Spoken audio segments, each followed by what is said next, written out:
On n'est pas obligé de prendre une heure au complet. Non. Pas une heure. Ouais.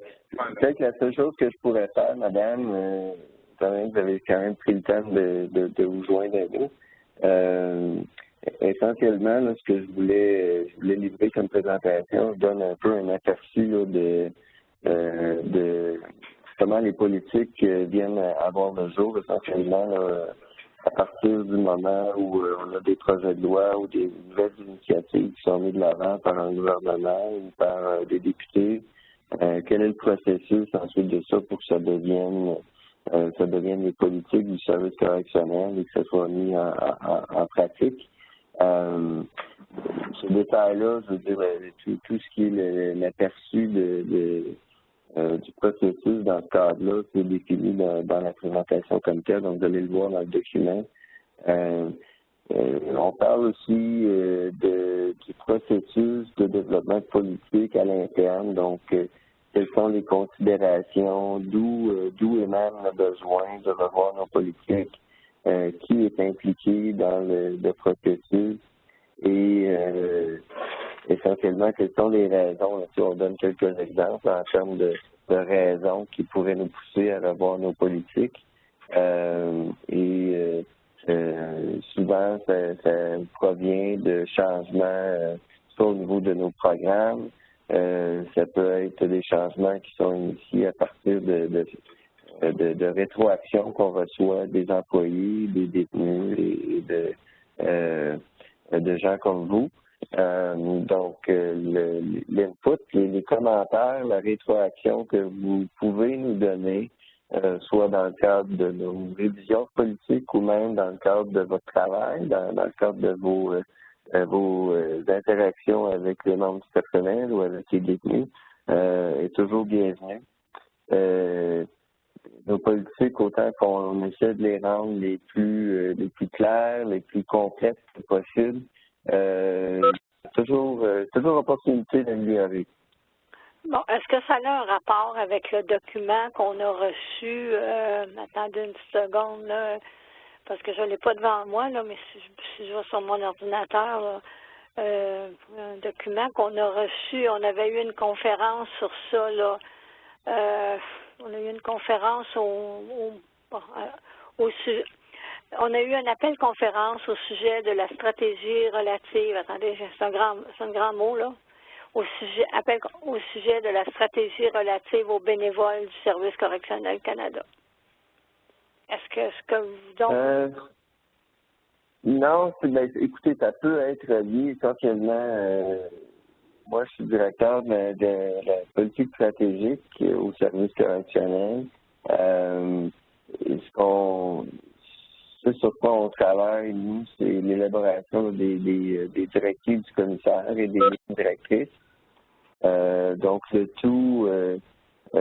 tout peut provenir, oui, de différentes initiatives, que ce soit celle-là ou des projets de loi comme l'aide médicale à mourir, par exemple, ou un projet de loi qui est présentement devant la Chambre des communes qui vise à éliminer toute discrimination en vertu du genre des individus, que ce soit en termes de son identification ou de son expression de genre. Donc, c'est le genre de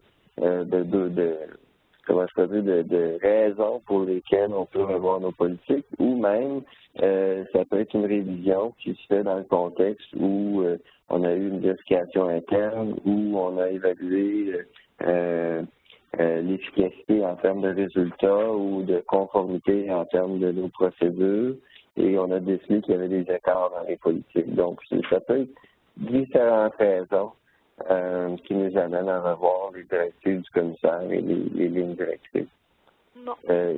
Évidemment, de notre point de vue, vous avez une grande importance dans le contexte où on souhaite consulter les membres des comités aviseurs pour avoir une rétroaction autant dans le cadre du développement de la politique, mais aussi dans le cadre des consultations formelles où on vous demande de revoir le produit final et nous aviser s'il y a des lacunes ou un manque de clarté avant que la politique prenne force. Donc, c'est un peu le contexte. Je viens de recevoir votre document de 22 pages, là. Oui.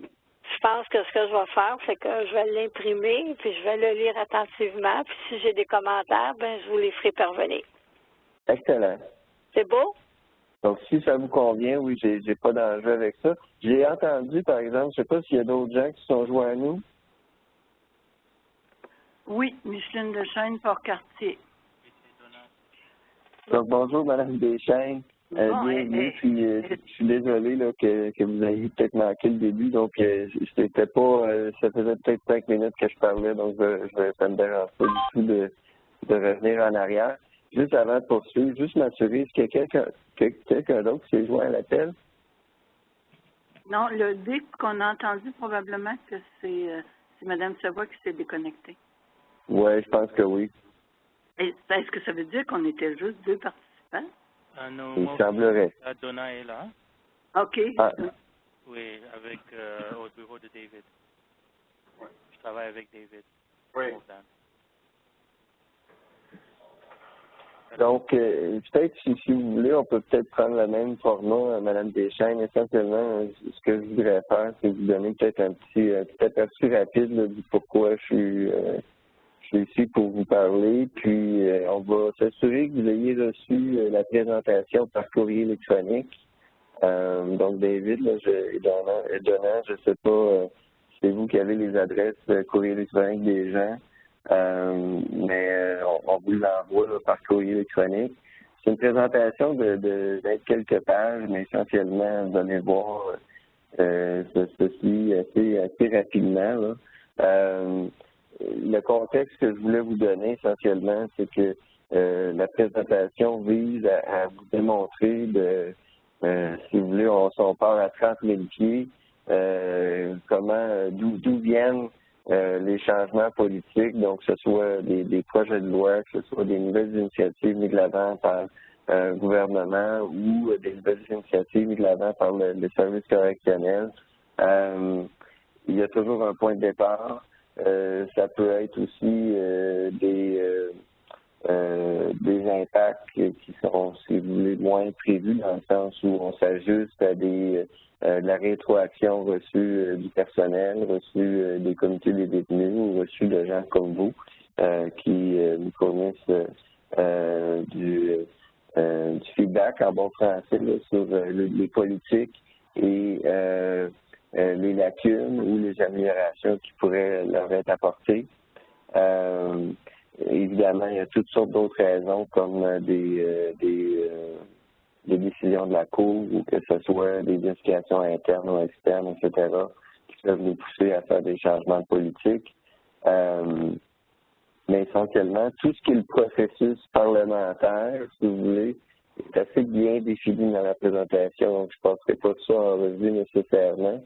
Ce que je voulais plus particulièrement adresser aujourd'hui avec vous, c'est le processus interne. Donc, comment on révise les politiques au service, quelles sont les principales étapes.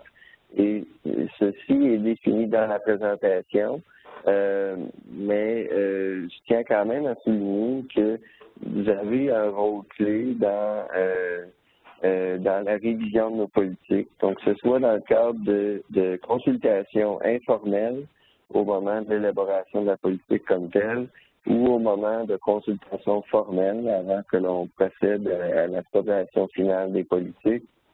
On va susciter, on l'a sûrement fait par le passé, on va continuer à susciter votre feedback, votre rétroaction, et c'est essentiel pour s'assurer que les politiques couvrent tous les éléments, que ce soit en termes de donner des procédures claires, de clairement définir les responsabilités et aussi des obligations du service vis-à-vis les besoins, les attentes et autres, que ce soit du commissaire ou notre réponse en termes de réponse aux besoins des détenus. Donc, je vous invite, si vous ne l'avez pas repassé, à continuer ou à jouer activement dans la révision des politiques. Et ce qu'on tente de faire avec avec les comités leaders, c'est essayer de donner le plus de temps possible et essayer de créer des opportunités où on peut vous donner le contexte, le pourquoi et les objectifs qu'on cherche à atteindre au point de départ quand on commence à revoir la politique pour qu'on ait un engagement là, soutenu tout au long du processus. Donc, c'est vraiment pour moi le message le plus important. Puis, je ne sais pas si vous avez des questions, si vous arriviez là, à cette séance-là avec des questions déjà que vous aviez déjà en tête, ou si ce que je viens de vous dire là, soulève des questions additionnelles. Moi, d'habitude, la façon que je procède quand ils revisent des politiques, c'est surtout prendre connaissance parce que j'ai comme pas tout à fait assez d'expérience pour avoir des opinions ou des suggestions éclairées. Fait qu'habituellement, je lis les documents, puis je viens aux conférences téléphoniques pour me renseigner. Et bon, éventuellement, il y a des questions qui viennent, mais habituellement, je fonctionne comme ça. C'est surtout pour moi comprendre. Voilà. Espérant que j'embarque dans le processus. OK. Puis, c'est parfait. Puis, écoutez, c'est sûr qu'avec le temps, puis avec, au fur et à mesure qu'on est exposé à des situations où les interactions, que ce soit avec les détenus ou avec les membres du personnel, c'est à ce moment-là que vous allez pouvoir, évidemment, apprécier là, si l'enjeu auquel vous faites face est un enjeu politique ou autre. Évidemment, comme je disais au groupe précédemment, vous n'êtes pas obligé d'attendre qu'il y ait des consultations officielles. À la fin de toute politique ou dans la présentation que vous allez recevoir, il y a une adresse courrier électronique que vous pouvez utiliser. Et si vous avez des questions en termes d'interprétation de la politique comme telle ou si vous avez de la rétroaction à nous fournir, la porte est toujours ouverte. C'est sûr qu'on ne révise pas les politiques de façon aléatoire. C'est un processus qui, je vous dirais, qui est long. On le veut le plus court possible, mais on le veut aussi fait de façon sérieuse et ordonnée. Donc, on tient quand même compte de toutes les rétroactions qu'on reçoit. On a des gestionnaires de portefeuille qui en tiennent compte. Et lorsqu'une prochaine révision sera faite de la politique, on s'assure d'adresser ce que l'on peut adresser, évidemment, s'il s'agit de changements qu'on ne peut pas mettre de l'avant pour X raisons. À ce moment-là, c'est sûr qu'on peut vous donner plus de feedback, mais généralement, on réussit quand même à refléter l'ensemble des commentaires ou des enjeux reçus. Peut-être un dernier point, puis les politiques, c'est souvent, comment je pourrais dire, ça peut paraître très technique, quasiment un document légal. Mais souvent, ce qu'on se rend compte, c'est quand il y a une question qui est soulevée, c'est peut-être pas nécessairement la politique qui est un enjeu, mais plutôt une question d'outils ou de formation ou de connaissances transmises au personnel dans la mise en œuvre. Et ça, évidemment, la rétroaction qu'on peut recevoir de vous, de vos collègues, que ce soit des employés ou des détenus, c'est de l'information utile pour orienter nos travaux, que ce soit pour revoir la politique comme telle ou s'assurer qu'il y ait davantage de formation ou s'il y a des éléments à clarifier. C'est jamais perdu. Donc, il n'y a jamais de mauvais commentaires, il n'y a pas de mauvaises questions. Je vous inviterai, si vous en avez, je n'hésite pas à nous les faire parvenir. Donc, je vous laisse peut-être là-dessus, à moins que vous ayez d'autres questions. Je vous invite à revoir le document. Puis, évidemment, si vous avez des rencontres d'équipe ou de groupe, vous pouvez peut-être le soulever à votre prochaine rencontre. Et puis, évidemment, s'il y a des questions, des suivis à faire, n'hésitez pas à me contacter ou à utiliser le secrétariat ou même l'adresse électronique qui est donnée dans la présentation comme telle là, pour poser vos questions. OK. Est-ce que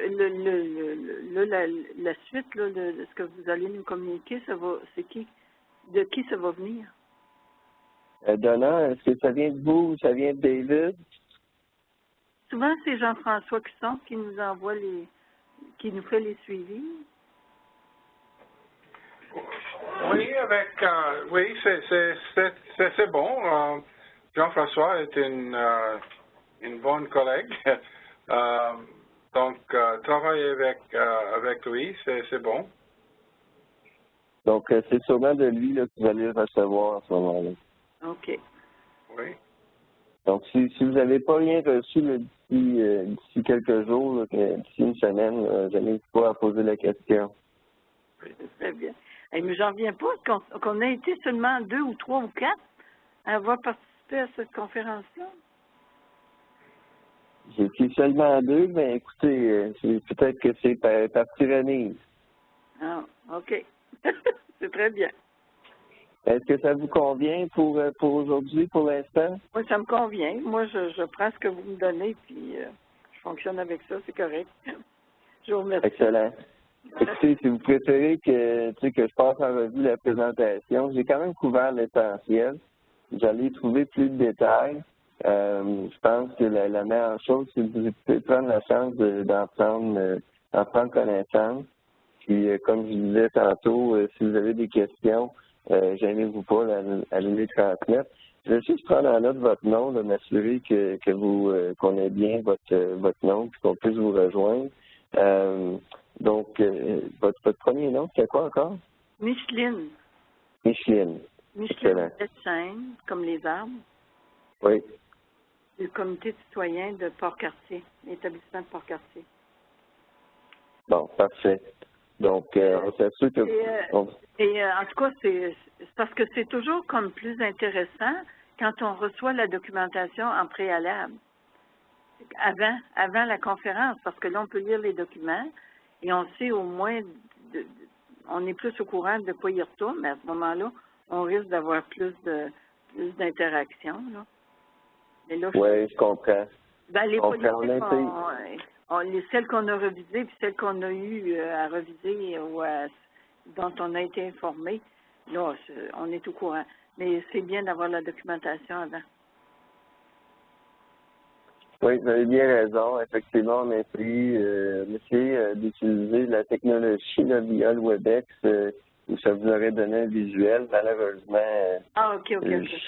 Je ne sais pas ce qui n'a pas fonctionné dans votre cas, mais s'il y a eu, on va essayer de partager les présentations à l'avance, à l'avenir, mais vous allez certainement la recevoir par courrier électronique.